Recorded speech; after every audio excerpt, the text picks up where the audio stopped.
Hello friends, मेरा नाम है राहुल कुमार और आप देख रहे हैं मेरे चैनल होम पीसीएस को। तो मुग़ल जितने भी टॉपिक थे औरंगज़ेब तक मैंने पढ़ा दिया। अब उत्तर मुग़ल साम्राज्य चलेगा। उत्तर मुग़ल साम्राज्य मतलब क्या है कि मतलब उत्तर मुग़ल साम्राज्य इसलिए बोला जाता है क्योंकि यहाँ से अब मुग़लों का पतन स्टार्ट हो जाएगा। ऐसे राजा बनेंगे जो तेज़ आवाज़ में ठीक से बात भी नहीं कर पाते थे। तो उसके बारे में हम डिटेल से देखेंगे और ज़्यादा नहीं, मात्र 2 टॉपिक में 2 वीडियो में ये चैप्टर हमारा ख़त्म हो जाएगा। और आपने देखा था कि मुग़ल साम्राज्य में कैसे अकबर, शाहजहाँ, औरंगज़ेब, जहांगीर ने, बाबर ने अपने साम्राज्य का विस्तार किया और बहुत सारे देशों को विजय भी हासिल किया, जीता भी और अपना नाम भी कमाया। लेकिन उत्तरवर्ती में ऐसा कुछ नहीं होगा। और अपने राजा देखिए कैसे सिर्फ शराब पिएंगे, नर्तकों का डांस देखेंगे और अपने में मगन रहेंगे। कोई राज अपने आप को स्वतंत्र कर रहा है, उससे कोई मतलब नहीं। तो उसके बारे में आइए डिटेल से देखते हैं। तो थोड़ा वीडियो धुंधला दिख रहा है क्या? 1 मिनट, कैमरा मैंने साफ कर दिया। ठीक है, आइए स्टार्ट करते हैं। उत्तरवर्ती मुग़ल साम्राज्य। औरंगजेब की मृत्यु के पश्चात मुग़ल साम्राज्य आयोग, उत्तराधिकारी, जागीरदारी संकट, मनसबदारी प्रथा आदि के कारण मुग़ल साम्राज्य का पतन प्रारंभ हो गया। मैंने बताया ना कि अब पतन की ओर बढ़ेगा। आसपास के जितने भी कमज़ोर शासक से, मजबूत शासक नहीं, कमज़ोर जो एकदम बहुत ही डर के रहते थे औरंगजेब के समय, वो सब ने अपनी अधीनस्थ शासक और महत्वाकांक्षी सरदारों ने अपने आप को स्वतंत्र घोषित कर लिया। मतलब जितने भी मुग़ल के अंडर शासक थे, अधीनस्थ, कमज़ोर, ताकतवर या फिर जैसे भी राजा हो, वो सब अपने आप को क्या किया, स्वतंत्र घोषित कर दिया कि हम किसी के अंडर अब रहेंगे नहीं। और ये जो उत्तरवर्ती मुग़ल शासक था जो बना था, वो उसके खिलाफ उंगली तक नहीं उठाए। इसी वातावरण का फ़ायदा यूरोपियन कंपनियों ने उठाया। फ्रांसीसी और ईस्ट इंडिया कंपनियों ने भारतीय परिस्थिति का जमकर फ़ायदा उठाया। ठीक है ना। ये देखिए, east India company, European company सब फ़ायदा उठाता है और 300 साढ़े 300 साल फिर से इंडिया गुलाम हो जाएगा। तो किसके कारण? तो उत्तरवर्ती मुग़ल शासक के कारण। तो उत्तरवर्ती मुग़ल बादशाह में से जो पहला बादशाह बना, उनका नाम क्या था? मुअज्जम। देखिए यहाँ पे मुअज्जम, जो बहादुर शाह प्रथम के नाम से गद्दी पे बैठता है। इनका दूसरा नाम शाह आलम भी रहता है। ठीक है ना। तो देखते हैं इसका जो शासन पीरियड है 1707 से 1882 में, मैंने बता चुका हूँ पहले भी। थोड़ा बोलने में थोड़ा गड़बड़ मैं बोल देता हूँ क्योंकि बोलने का थोड़ा आइडिया नहीं है, पहली बार यूट्यूब पे पढ़ाना स्टार्ट किया हूँ तो थोड़ा हेजिटेशन होता है, तो आप कोऑर्डिनेट करके चलिएगा। जो बहादुर शाह प्रथम का टाइम पीरियड है 1707 से 1862 ईस्वी तक रहेगा। देखिए मैंने दिखाया था कि 1707 में औरंगजेब की मृत्यु हो गई, तभी युद्ध वगैरह होके गद्दी पे बैठता है। तो बहादुर शाह का जो जन्म होता है कब होता है? 14 अक्टूबर 1643 ईस्वी को, और मृत्यु हो जाती है 27 फरवरी 1712 ईस्वी को। ठीक है ना। और जन्म होता है बुरहानपुर में, लेकिन मरता है ये पाकिस्तान में, लेकिन इसको दफनाया जाता है मोती मस्जिद, न्यू दिल्ली। मोती मस्जिद न्यू दिल्ली में जो लाल किला के अंदर है, उसका निर्माण कौन करवाया? तो मैंने पिछले वीडियो में बताया है, तो आप कमेंट करके बताएंगे। तो मैंने बताया था कि औरंगजेब के 3 पुत्र थे। एक का नाम था मुअज्जम, आजम और कामबख्श। मुअज्जम ने पहले आजम के साथ युद्ध लड़ा, जजाऊ का युद्ध 1707 में, और हो जाती है किसकी? आजम को हत्या करके मुअज्जम जीत जाता है। फिर दूसरा युद्ध लड़ता है मुअज्जम कामबख्श पे, कामबख्श के साथ, दूसरा भाई के साथ, बीजापुर का युद्ध 1709 में। इसको भी मार के मुअज्जम जीत जाता है और गद्दी पे बैठ जाता है। तो गद्दी पे बैठते के साथ बहादुर शाह प्रथम का उपाधि धारण करता है। और देखिए लाहौर क्या है? लाहौर। बहादुर शाह प्रथम 65 वर्ष की अवस्था में मुग़ल सम्राट बना। बुढ़ौती में 65 साल का उम्र हो गया और क्या बना? गद्दी पे बैठा। यहाँ तक दिल्ली प्रशासन में मैंने बताया था कि बलवन जो है बहुत लास्ट उम्र में गद्दी पे बैठता है और बहुत अच्छे से शासन चलाता है। वैसा नहीं होगा।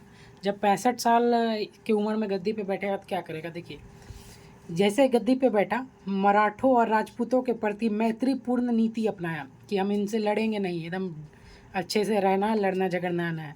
मराठों का एक पुत्र था संभाजी, शिवाजी का पुत्र था, जो औरंगजेब ने कैद में रखा था, उसको मुग़ल कैद से आज़ाद कर दिया। कौन? बहादुर शाह प्रथम। जजिया कर को पूर्णतः समाप्त कर दिया, जजिया कर नहीं रहेगा। देखिए, जजिया कर को समाप्त कर दिया कि हिंदुओं के मन में, तो मराठे और राजपूतों तो हिंदू है, उनके मन में हमारे लिए अच्छा स्वभाव जन्मे और अच्छे से मिलजुल के रहेंगे, कोई लड़ा झगड़ा नहीं करेगा, शांत से रहेगा, जो जो मांग रहा है सब देते जाओ। सिखों के साथ देखिए, मराठा और राजपूतों के साथ देखिए, सिखों के साथ संबंधों को बेहतर बनाने के लिए 10वें गुरु जो औरंगजेब से पट नहीं रहा था और गुरु गोविंद सिंह जो है औरंगजेब से मिलने जाता है, लेकिन औरंगजेब की मृत्यु हो जाती है। मिलता है कौन से, किससे? बहादुर शाह प्रथम से। मैंने औरंगजेब के चैप्टर में बताया। गोविंद सिंह जब मिलने आता है इससे, गुरु गोविंद सिंह, तो इसको खिलहत की उपाधि दे डालता है। खिलहत की उपाधि कौन देता है? बहादुर शाह प्रथम, और उच्च मनसब भी देता है। इसी के साथ दूसरा यात्रा पे जा रहा था तो छुरा भोग के एक हत्या कर देता है इसका। गुरु गोविंद सिंह का तो मैंने दिखाया था औरंगजेब के चैप्टर में। देखिए 1711 ईस्वी में एक डच प्रतिनिधिमंडल जिसका नाम था जोसुआ केटेलार, एक ग्रुप है जोसुआ केटेलार, बहादुर शाह के दरबार में आया। ठीक है ना, इसके दरबार में आया और जो जो अपने शर्त रखा सबको बहादुर शाह ने बोला हाँ ठीक है, सब ठीक है। सिख नेता एक था बंदा बहादुर। बंदा बहादुर के बारे में मैंने बताया है। इनके विरुद्ध एक सैन्य अभियान किया था 1712 ईस्वी में, और 21 को सैन्य अभियान किया बंदा बहादुर के खिलाफ, और उसी सैन्य अभियान में बहादुर शाह मर गया। उसी में बंदा बहादुर ने इसको उल्टा दिया, मृत्यु हो गई। और बंदा बहादुर ने बहादुर शाह को मारने के बाद अपने आप की उपाधि धारण की सच्चा बादशाह, कि हम सच्चा बादशाह हैं। उपाधि धारण की कौन? बंदा बहादुर, बहादुर शाह नहीं, बंदा बहादुर ने अपने आप को उपाधि धारण किया था सच्चा बादशाह, और बहादुर शाह हो जाती है मृत्यु इसकी। बहादुर शाह का नाम था मुअज्जम, जो पहले नाम था बचपन का। उसके बहादुर शाह के नाम पे गद्दी पे बैठा एक और नाम था शाह आलम। नाम रखना, याद रखना बहुत ही ज़रूरी है। क्वेश्चन क्या क्या पूछता है, तो बहादुर शाह प्रथम से क्या क्या क्वेश्चन पूछेगा। तो कौन सा डच प्रतिनिधि मंडल आया था? जोसुआ केटेलार, एक क्वेश्चन हो गया। कौन सा सैन्य अभियान में मारा गया? तो बंदा बहादुर के खिलाफ जो सैन्य अभियान किया उसमें मारा गया। बंदा बहादुर ने सच्चा बादशाह को उपाधि धारण की।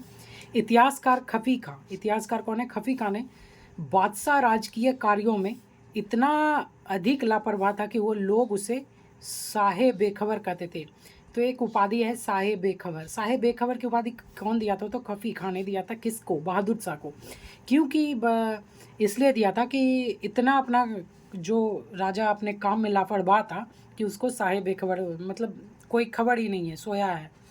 हालांकि सिडनी का ओवन था, सिडनी ओवन नाम ही है, सिडनी का नहीं, सिडनी ओवन इतिहासकार का नाम है।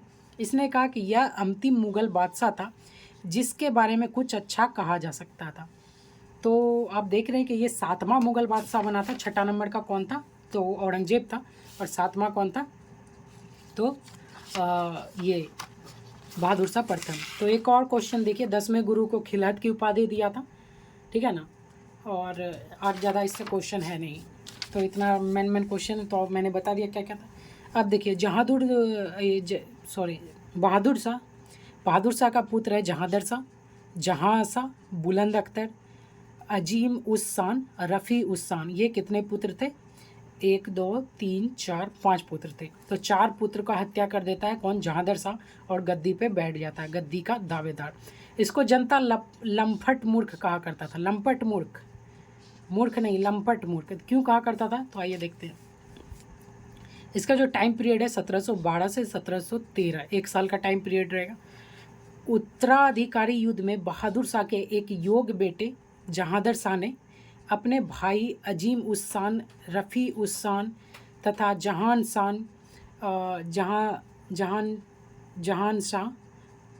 यहाँ पे 9 होगा, जहां शाह लिख दिया, जहान शाह और बुलंद अख्तर की हत्या कर दिया और मुगल सिंहासन प्राप्त किया। तो कैसे प्राप्त किया? तो इन चारों भाई की हत्या करके। इनमें इनका साथ दिया था जुल्फ़िकार खां। जुल्फ़िकार खां कौन था? तो एक शक्तिशाली आमिर था। इसका बहुत बड़ा योगदान था जुल्फ़िकार खां का, इसको जहांदर शाह को गद्दी पे बैठाने के लिए। तो चारों भाई का हत्या कर दिया, और जब इसका साथ हुआ तो खुश होकर जहांदर शाह ने इसको क्या उपाधि दिया? वजीर। मैं बता दूं कि मुगल प्रशासन में वजीर का जो उपाधि हुआ करता था वो प्रधानमंत्री पद के लेवल के हुआ करता था। मतलब प्रधानमंत्री बना दिया किसको? जुल्फ़िकार खां को। वजीर जुल्फ़िकार खां ने अपने एक चाटुकार सुभाष चंद्र, चाटुकार क्या होता है? नेता के तलवे चाटने वाला जो नौकर होते हैं उनको चाटुकार बोलते हैं। तो जुल्फ़िकार के तलवे चाटने का कार्यभार कौन करता था? सुभाष चंद्र। सुभाष चंद्र को समस्त प्रशासनिक दायित्व सौंप दिया और अपने नर्तकियों का डांस देखने और दारू पीने में लग गया। तो सारा काम धाम किसको सौंप दिया? सुभाष चंद्र को। इसको कोई मतलब ही नहीं है। साम्राज्य की वित्तीय स्थिति सुधारने के उद्देश्य से जुल्फिकार खान ने जागीर एवं ओहदों को अंधाधुंध बंटवारे पर रोक लगा दिया। देखिए, जुल्फिकार खान ने जागीर और ओहदों की अंधाधुंध बंटवारे पर रोक लगा दिया। अब देखिए थोड़ा सा और, जुल्फिकार खान नाम था इनका। इजारा भू राजस्व की जो वसूली थी, इजारा अथवा भू राजस्व की वसूली, ठेके पर दिए जाने वाली प्रथा को बढ़ावा दिया। जो ठेके पे दिया जाता था, सब कुछ ठेका पे दे दो, कोई मतलब ही नहीं रहेगा, एक ही बार पैसा ले लो और ठेका पे दे दो, अपना काम करे या ना करे उससे कोई मतलब नहीं। क्योंकि ज़्यादा काम करना नहीं चाहता था, अपने मस्त मगन रहना चाहता था, ज़्यादा एकदम सुख भोगना चाहता था, ठीक है ना। जुल्फिकार जहांदर शाह तो एकदम आराम कर रहा है पूरा। जहांदर शाह ने आमेर के राजा जयसिंह को उपाधि दे डाला मिर्जा। तो आमेर का राजा जयसिंह को उपाधि कौन दिया था? जहांदर शाह ने। क्या उपाधि दिया? मिर्जा का। मालवा का सूबेदार की भी नियुक्ति किया। आमेर का जो आमेर के राज्य में जो मालवा का सूबेदार था उसको भी नियुक्ति कर डाला। मारवाड़ के राजा अजीत सिंह को महाराजा की उपाधि दे दिया कि आप तुम राजा नहीं रहोगे, अब तुमको हम महाराजा को उपाधि दे रहे हैं, तुम महाराजा हो। क्योंकि जहांदर शाह दिल्ली का बादशाह था, पूरा हिंदुस्तान का बादशाह था, उसी के अंडर सारा बादशाह काम करेंगे। ऐसे भी सब लोग अपने आप को स्वतंत्र करना स्टार्ट कर दिए थे, तो इससे कोई मायने नहीं रखता था उपाधि दे रहा है या नहीं दे रहा है। तो फिर भी अजीत शाह को महाराजा को उपाधि दे दिया। गुजरात का सूबेदार बना दिया इसको, अजीत सिंह को। मारवाड़ से गुजरात का भी सूबेदार बना दिया। गुजरात तुम देखो, मारवाड़ देख रहे हो, अब गुजरात भी देखो। जहांदर शाह के समय मराठों एवं दक्कन में वसूले जाने वाले चौथ कर और सरदेशमुखी कर, ये दो तरह के कर होते थे, ठीक है ना। एक कर मतलब क्या होता है? टैक्स। आप इसको टैक्स भी बोल सकते हैं, टैक्स। तो दो तरह के टैक्स वसूले जाते थे, चौथ कर और सरदेशमुखी। ये वसूलने की प्रथा कौन स्टार्ट किया था? तो मराठों ने स्टार्ट किया था। और मराठों ने से मैत्रीपूर्ण संबंध बनाने के बाद मराठों ने कहा था, शिवाजी ने कहा था कि हम जो वसूली ये है, दक्कन अगर तुम देख रहे हो तो दक्कन से वसूली करके तुम हमको दोगे, परंतु वसूली मुगल अधिकारी करके मराठों को देंगे। जितने भी मुगल हैं सब वसूली करके चौथ कर और सरदेशमुखी कर सब मराठों को सौंपेगा। क्योंकि दक्कन में मराठों का ज़्यादा बोलबाला था, भले ही संधि हुआ था, ठीक है ना। तो चौथ कर और सरदेशमुखी कर बहुत ही इंपॉर्टेंट एग्जाम में पूछे जाते हैं। जब हम मराठा पढ़ाएंगे तो इनके बारे में डिटेल से बताएंगे। अत्यधिक भ्रष्ट एवं अनैतिक आचरण वाले जहांदर शाह, एक लाल कुंवर की प्रेमिका थी, इसकी स्त्री थी, लाल कुंवर नाम थी उसकी प्रेमिका थी। लाल कुंवर कौन थी? तो वैश्या थी एक। वैश्या जानते हैं आप क्या होता है? पैसे लेके जो अपना काम करते हैं वही। तो उनके प्यार में पागल हो चुका था जहांदर शाह। और लाल कुंवर जो थी, इतना फ़ायदा उठाया जहांदर शाह का कि अपने सगे संबंधी जितने भी उसके भाई भतीजे जितने भी रिलेशन में सबको उच्च पद पे बैठाना चालू कर दिया कि जहांदर शाह से कहलवा के अपने राज्य में, जहांदर शाह के राज्य में अच्छे अच्छे पद पे बैठाना स्टार्ट कर दिया। खफी खां जो अभी खफी खां ने इसको क्या बोलता है, उनको उपाधि दिया था, मैं दिखा दूँ, बहादुर शाह को क्या उपाधि दिया था? शाहे बेखबर। वही खफी खां लिखता है कि इसका शासनकाल नर्तकों एवं गायकों के अनुकूल था। नर्तकों बस नाच गाना देखना है, गायक गाना सुनना है, इसीलिए इसको लंपट मूर्ख कहा जाता है। जहांदर शाह को लंपट मूर्ख कहा जाता है। एकदम बहुत शराब पीता था, शराब का आदी था और डांस वांस देखने में बहुत मन लगता था। अब देखिए लंपट मूर्ख का कहानी, इस कारण लंपट मूर्ख का कहानी द एंड होने वाला है। अजीमुन शाह के पुत्र जिनका नाम था फर्रुख शियाह ने हिंदुस्तानी आमिर और सैयद बंधुओं का सहयोग से 1713 में जहांदर शाह की गद्दी से उतारकर हत्या कर दी। 1713 में गद्दी से उतारा जहांदर शाह को और दिया हत्या कर, ठीक है ना। और खुद गद्दी पे बैठा। तो किसके सहयोग से बैठा? सैयद बंधुओं के सहयोग से बैठा। तो जिस तरह जहांदर शाह ने इसके एक सहयोग से गद्दी पे बैठा था। जुल्फ़िकार सहयोग को वजीर का पद देना पड़ा था। उसी तरीके से फ़र्रुखसियार ने सैयद बंधुओं को सहयोग से गद्दी पे बैठा तो उनको उपाधि देना पड़ेगा सैयद बंधुओं को। अब्दुल खां का एक व्यक्ति था सैयद बंधु, उसको वजीर बनाया और हुसैन अली खां को मीर बख्शी का उपाधि दिया। ठीक है ना। फ़र्रुखसियार का एक दूसरा नाम था घिरनितकर, नाम में ही सियार है। देखिए सियार, इसका टाइम पीरियड 1713 से 1719 तक रहेगा, 5 साल का। तो 5 साल में क्या क्या करेगा देखिए, 5 साल में। इसी समय फ़र्रुखसियार के समय ईरानी, तुरानी तथा हिंदुस्तानी गुट के अमीर सक्रिय हुए थे। ईरानी तुरानी मतलब क्या है? ईरानी मतलब होता है फारस, फारस के लोग, खुरासन जिसके लोग जिसको बोलते हैं। तुरानी मतलब मध्य एशिया के मूल के लोग, हिंदुस्तानी मतलब हिंदुस्तान मूल के मुसलमान, सब एक साथ मिल गए थे। थोड़ा सा और है, उसके बाद हम दूसरा पार्ट देखेंगे। इससे बहुत क्वेश्चन पूछे जाते हैं, अगर आप एग्ज़ाम दिए होंगे तो आपको पता होगा कि PCS लेवल में उत्तर मुगल से ही क्वेश्चन पूछे जाते हैं। फ़र्रुखसियार ने किया क्या, ईरानी तुरानी अमीर जो था निजामुल मुल्क, इनका दूसरा नाम था चिनकिलिक खां। थोड़ा बोलने में हेजिटेशन होता है, मैं बार बार बताता हूँ, तो वीडियो स्किप मत कीजिएगा। अगर आप पूरा देखते हैं तो बहुत कुछ आपको नॉलेज हो जाता है। निजामुल मुल्क का चिनकिलिक खां को दक्कन के दक्षिण के 6 सूबों के सूबेदारी दे दिया। 6 सूबों की सूबेदारी दे दिया, मतलब दक्कन के 6 राज्य का सूबेदारी किसको दे दिया? निजामुल मुल्क चिकनिक खाल को। मिर्जा राजा जयसिंह का उपाधि जिसको जहादर शाह ने दिया था, उसको सवाई की उपाधि दिया, सवाई को। तो क्या हो गया, मिर्जा राजा जयसिंह सवाई पूरा नाम। तो देखिए मिर्जा की उपाधि दिया था जहादर शाह ने, और फ़र्रुखसियार ने दिया सवाई को। देखिए जहादर शाह ने ही दिया, जहादर शाह ने दिया था मिर्जा की उपाधि जयसिंह को, क्योंकि देखिए ये नाम क्या है, फ़र्रुखसियार ने दिया है सवाई की उपाधि, तो शियार से सवाई याद रखिएगा। और जहादर शाह मिर्जा को उपाधि दिया था, ठीक है ना, ये थोड़ा याद रखिएगा। तो सियार ने सवाई को उपाधि दिया। सिख नेता बंदा बहादुर की हत्या 1716 में इसी के शासनकाल में हुई थी। जजिया कर और तीर्थ कर को पूर्णतः समाप्त कर दिया। कहीं जजिया कर जहादर शाह के समय चल रहा था, उसको पूरा एकदम समाप्त कर दिया, ताकि हिंदुओं के मन में अच्छा स्वभाव हो और लड़ाई झगड़ा नहीं करना है। 1707 ईस्वी में फ़र्रुखसियार ने अंग्रेजों को व्यापारिक लाभ में के लिए एक शाही फरमान जारी कर दिया। व्यापारिक लाभ में अंग्रेजों ने इन व्यापारिक कर में छूट, इसी का फ़ायदा उठा के और इसी के चलते व्यापारिक कर में छूट भी दिया लोगों को, लेकिन इसका बहुत फ़ायदा उठाया। इसी फरमान को अंग्रेज द्वारा मैग्ना कार्टा की संज्ञा दिया गया, शाही फरमान को, जो फ़र्रुखसियार ने जारी किया था, ठीक है ना। और इसी के चलते अंग्रेज 300-350 साल राज कर पाए। तो ऐसा क्या था इस शाही फरमान में, अगर आप कमेंट करके बोलेंगे तो इसके लिए अलग वीडियो लेके आएंगे कि शाही फरमान के ऊपर।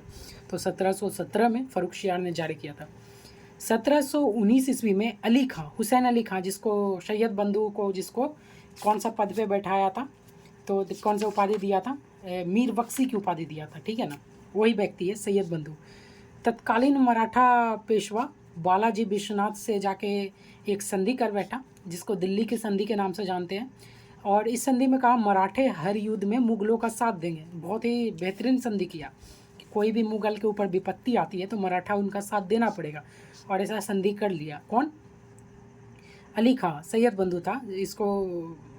इसको उपाधि कौन क्या चीज़ का दिया है, तो मीर बख्शी का उपाधि दिया। थोड़ा मैं भी भूल जा रहा हूँ क्योंकि तबीयत थोड़ा ख़राब चल रहा है। और दिल्ली की संधि में ऐसा कहा कि मराठे हर युद्ध में मुगलों का साथ देंगे, बदले में उन्हें ढेर सारी रियासतें दी जाएगी। अगर मुगल युद्ध जीत जाता है तो जितने भी जीते हुए पार्ट हैं सब मराठों को दिया जाएगा, ऐसा संधि में डिसाइड कर लिया गया, ठीक है। अब देखिए सैयद बंधुओं के प्रभाव के कम करने के उद्देश्य से फ़र्रुखसियार ने उनके विरुद्ध षड्यंत्र रचने लगा। सैयद बंधु अपना अलग ही राजा एकदम वजीर बन गया था, कुछ लोग और भी ऊंचे पद पे हो गया, मीर बख्शी के पद पे हो गया। मीर बख्शी वजीर के निचला पद होता था, तो सब अपना मनमानी कर रहा था और ये अपना नाचने गाने में मग्न था। तो कहीं ध्यान टूटा किसका, फर्रुखसियार का। क्यों ना इसका प्रभाव को कम किया जाए, तो इसके विरुद्ध षड्यंत्र रचा के इसको गद्दी से हटाना चाहा सैयद बंधु को। लेकिन सैयद बंधु को चल गया पता कि राजा हमारे खिलाफ षड्यंत्र रच रहे हैं। इसने मराठा बालाजी विश्वनाथ की संधि की याद दिलाई। किसको? बालाजी विश्वनाथ को याद दिला दिया कि हमारे ऊपर खतरा है, जल्दी से साथ दो। मारवाड़ का जो अजीत सिंह था उसको भी शामिल कर लिया। अजीत सिंह को, जिसको वही अजीत सिंह है जिसको महाराजा की उपाधि दे डाला था जहांदर ने। 1719 में तीनों का साथ लेकर चल गया। फर्रुखसियार को पहले तो गद्दी से उतारा नीचे और उसकी आंखें बाहर निकाल लिया, और आफ्टर 10 डे मतलब 10 दिन के बाद उसकी हत्या कर दी गई, आंख बाहर निकाल के, बुढ़ा मौत मारा। अब हो गया उसका चैप्टर ख़त्म। किसका? फर्रुखसियार का। सैयद बंधुओं ने अगला राजा कौन बनाएगा? नंबर 4 उत्तर मुगल में, तो रफ़ी उद दरजात। रफ़ी उद दरजात को याद रखिएगा, दरजात है, दौला नहीं है, दरजात है। ये उत्तर मुगल में सबसे कम दिन का शासक रहेगा, मात्र 3 से 4 महीने का। तो देखिए 1719 में बैठा, 28 फरवरी को, फरवरी ख़त्म हो गया, मार्च अप्रैल मई और जून, 3 महीना 4 दिन। 4 जून 1719 को इसका टाइम पीरियड ख़त्म हो जाता है। गद्दी बैठते के साथ 6 रोग, टीबी हो गया तो मर गया। सैयद बंधुओं को ने टोटल 6 राजाओं को गद्दी पे बैठाया। थोड़ा नोट है, देखिएगा। यह सबसे कम समय गद्दी पे बैठा रफ़ी उद दरजात। इसके शासनकाल में निकोसियर ने विद्रोह हुआ और आगरा किले पे कब्जा कर लिया था। कौन? निकोसियर। बस इतना ही कहानी है इसका। एक और राजा बनता है उसके बाद 5वां नंबर का रफ़ी उद्दौला। अभी दरजात देखे थे, रफ़ी उद्दौला ये दूसरा सेकंड नंबर का शासक है जो कम समय गद्दी पे बैठेगा। 6 जून से 1719 तक, 17 सितंबर 1719 तक, मतलब ये कितने दिन गद्दी पे बैठा? तो 6 जून से आप जोड़िए, जुलाई, अगस्त, सितंबर, तो ये भी 3 महीना लगभग गद्दी पे बैठा। और अफीम का आदी था, इतना अफीम का बहुत शौकीन था, एकदम नशेड़ी। इसको भी पेचिस पड़ने लगा अफीम खाते खाते। आप बताएंगे कि पेचिस से और कौन से मुग़ल बादशाह की मृत्यु हुई है? नहीं पता तो मैं बता दूँ, अकबर का टॉपिक मेरा जाके देखिएगा, तो अकबर की मृत्यु पेचिस रोग से हुई थी। इसकी भी मृत्यु पेचिस रोग से हो जाती है। इनका जो दूसरा कम समय तक गद्दी पे बैठा ये रफ़ी उद्दौला, इसने अपने आप को उपाधि दिया था शाहजहां द्वितीय का, उपाधि देके गद्दी पे बैठा था। अगला टॉपिक आएगा हमारा, जो पार्ट 2 आएगा, मोहम्मद शाह रंगीला के बारे में। मोहम्मद शाह के नाम है इनका, तो रंगीला बादशाह इसको कहते थे, और बहुत ही रंगीला आदमी था। इनके बारे में पढ़ेंगे, हंसी आएगी थोड़ा। बहुत कुछ करता है अपने जीवन में, एकदम नाच गान, रंगीला, ज्योतिषी सब कुछ करेगा। तो थोड़ा पार्ट 2 लेके चलेंगे, थोड़ा वीडियो लंबा हो जाएगा हमारा, इसीलिए पार्ट 2 में आपको बता देते। ये वीडियो अगर आपको अच्छा लगा तो कुछ कीजिएगा, नहीं कीजिए, सब्सक्राइब ज़रूर कर दीजिएगा, जिससे मेरा थोड़ा मोटिवेशन होता है मेरे को, और वीडियो बनाने का मन करता है। थोड़ा जो भी पढ़ाता तो मैं बिल्कुल सही, थोड़ा बोलने में हेजिटेशन हो जाता है, क्योंकि थोड़ा बोलने में तकलीफ़ होता है। तो हाथ जोड़ के निवेदन करता हूँ कि सब्सक्राइब कर दीजिएगा, क्योंकि मैं भी आपको कुछ बता रहा हूँ तो कुछ अपने फ़ायदे के लिए ही, कुछ मेरा सब्सक्राइबर हो जाएगा, यूट्यूब से इनकम आने लगेगा, तो थोड़ा ठीक रहेगा। तो पढ़ते रहिए और बढ़ते रहिए, तो चैनल को सब्सक्राइब ज़रूर कीजिएगा। ठीक है, थैंक यू, बाय बाय।